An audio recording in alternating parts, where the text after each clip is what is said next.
pelajaran, alangkah baiknya kita membaca doa terlebih dahulu. Berdoa dimulai.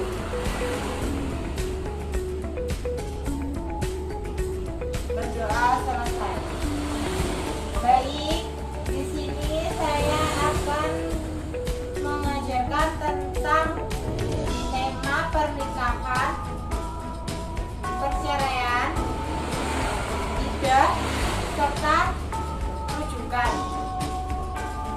Baiklah, di sini Anda yang mengetahui tentang pengertian nikah.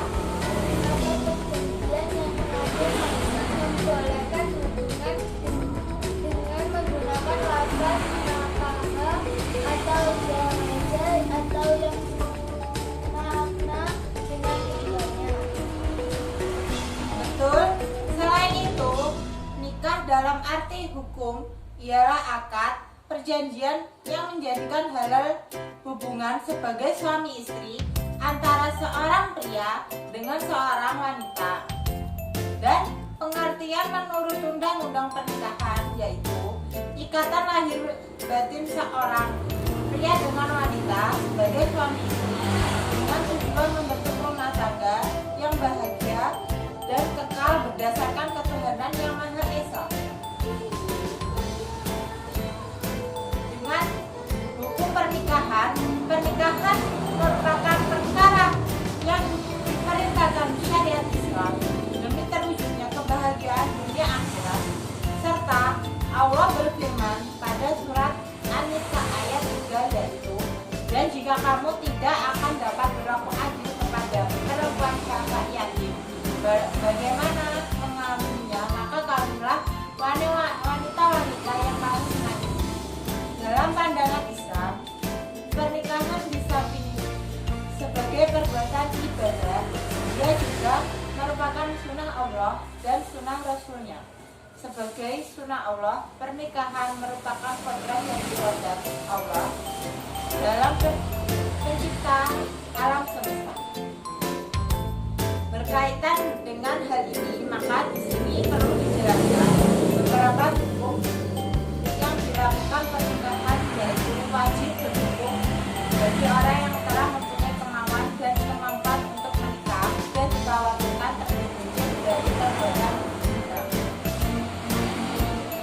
Dengan hukum sunnah menurut pendapat ulama yaitu bagi orang yang mempunyai kemauan dan kemampuan untuk melakukan pernikahan, tetapi kalau tidak nikah dikhawatirkan akan berbuat zina.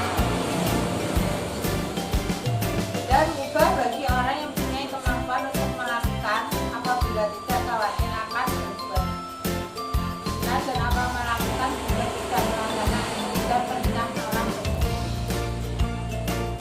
Yang selanjutnya saya akan membahas tentang syarat dan rukun nikah.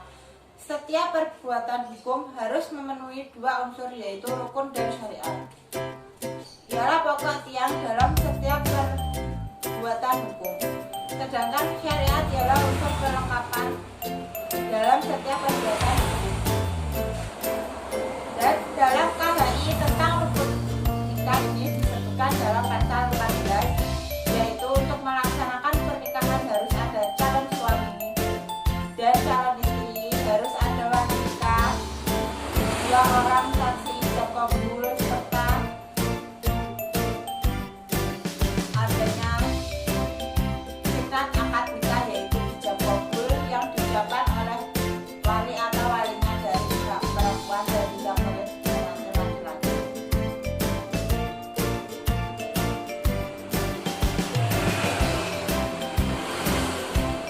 Dengan ini calon suami yaitu ada syaratnya, yang satu beragama Islam, laki-laki jelas orangnya, dapat memberikan persetujuan, tidak terdapat halangan melakukan pernikahan.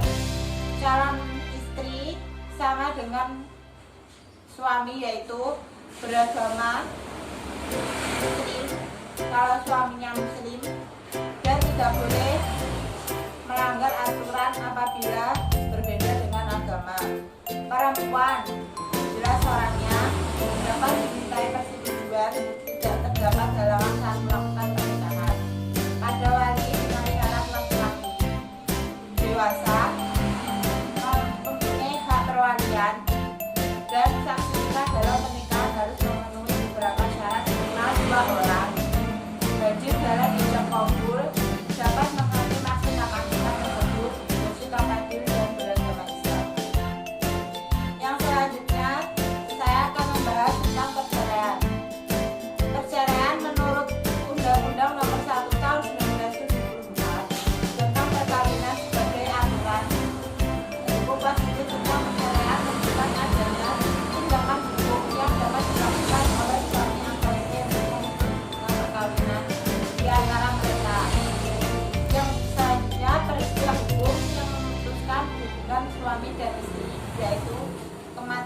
suami atau istri yang bersangkutan.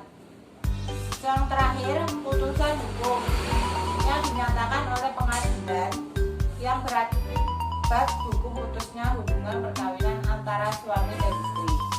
Jadi istilah perceraian berarti putusnya perkawinan yang mengakibatkan putusnya sebagai hubungan suami istri. Putusnya perkawinan suami istri berarti putusnya hubungan hukum perkawinan antara suami istri sehingga keduanya tidak lagi berkedudukan sebagai suami istri, sehingga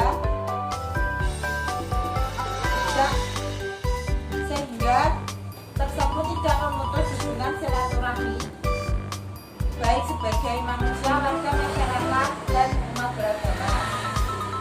Hal ini sesuai dengan hadis Nabi Muhammad SAW yang artinya sebagai berikut: sesungguhnya yang halal amat dibenci Allah adalah talak. Adapun tujuan perencanaan sebagai obat dan jalan keluar bagi suatu kesulitan yang tidak dapat diatasi lagi selain dengan perceraian. Meskipun demikian dengan talak, Allah tetap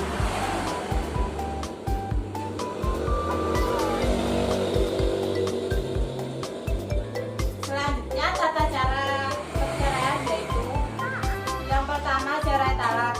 Seorang suami yang akan mengajukan permohonan baik lisan maupun tertulis kepada pengadilan agama dengan alasan serta seorang suami yang akan mengajukan talak pada istrinya harus meminta agar diadakan sidang untuk keperluan hukum. Pengadilan agama yang bersangkutan mempelajari permohonan tersebut, kemudian dalam waktu yang selambat-lambatnya 30 hari memanggil permohonan dan istri untuk meminta penjelasan tentang segala sesuatu dengan menjatuhkan talak. Gugatan cerai talak ini dapat dikabulkan atau ditolak oleh pengadilan agama. Selanjutnya membahas tentang dasar hukum perceraian. Hukum asal talak, para ulama berbeda pendapat. Kebanyakan dari mereka mengatakan bahwa talak itu terlarang kecuali bila disertai alasan yang benar. Masalah perceraian dalam agama Islam telah diatur sedemikian rupa dalam ayat-ayat Al-Quran dan beberapa hadis Nabi yang berkenan dengan hal tersebut sehingga mempunyai dasar hukum dan aturannya sendiri. Apabila kamu menolak istrimu lalu mendekati akhir iddah, maka rujuklah mereka dengan cara yang ma'ruf atau ceraikanlah mereka dengan yang ma'ruf pula. Janganlah kamu rujuki untuk mereka memberi kemudaratan karena dengan demikian kamu menganiaya mereka. Talak menjadi wajib bagi suami atas permintaan istri dalam hal suami tidak mampu menunaikan hak istri serta menunaikan kewajiban sebagai suami.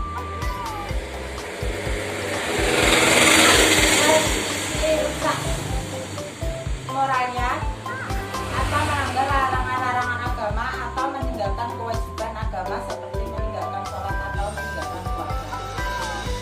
Alasan perceraian adalah dijatuhkan suami menjadi talak, diputuskan atau ditetapkan oleh hakim dan diputuskan dengan sendiri karena salah satu dari suami istri meninggal dunia.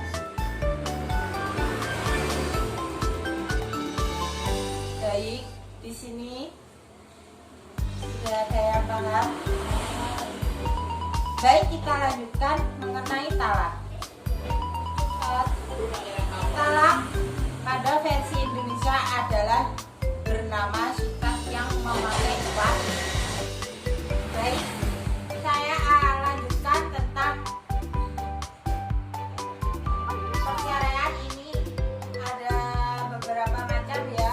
Perceraian karena talak tiga. Dalam hal ini suami tidak boleh kawin lagi dengan bekas istrinya. Perceraian karena li'an, suami sama sekali tidak boleh kawin lagi dengan bekas istrinya yang untuk selama-lamanya. Talak bikri, talak yang dilarang, dan talak sunyi adalah talak yang dibolehkan, yaitu talak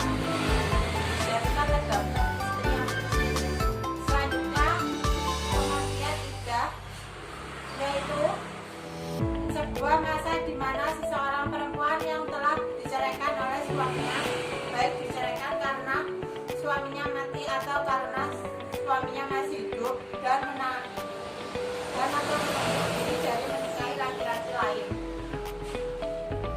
Iddah diwajibkan untuk memastikan apakah perempuan tersebut sedang mengandung atau tidak.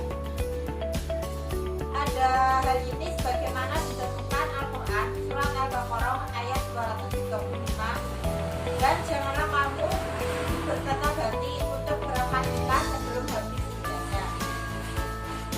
Macam-macam iddah adalah kematian suami, belum dicampuri, sudah dicampuri tetapi dalam keadaan hamil, sudah dicampuri tidak dalam keadaan hamil.